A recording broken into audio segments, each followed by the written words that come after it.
Now, the candidates also sparred over who can best fix Jacksonville's rising crime and murder rates. But is there truth behind their arguments? On your sides, Alvarez went fact-checking today to see what was true and what wasn't in tonight's Verifies.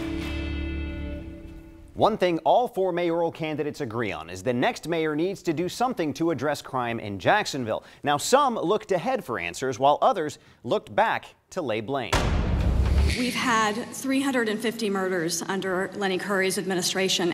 This claim by Jacksonville City Council member Anna Brochet is true. There have been more than 350 murders under Curry's tenure, according to the Florida Department of Law Enforcement. And the deadliest January that we've ever experienced in this history of the city of Jacksonville. This claim is false.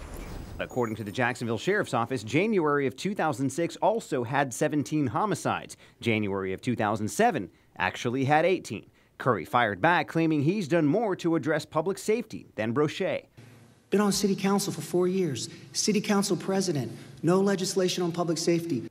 On the City Council's online database of legislation, the search results reveal 8 ordinances and resolutions listed as introduced by Brochet. None appear to directly involve crime or law enforcement. But Brochet does tell First Coast News her legislation to reform public service grants is in the interest of public health and public safety, something the ordinance language mentions explicitly. As for the other candidates, their answers focused more on the future. We need to engage the community. And I am interested in what I believe is community policing. The candidates did not provide quantifiable evidence for why their ideas would work, so there's not much to verify.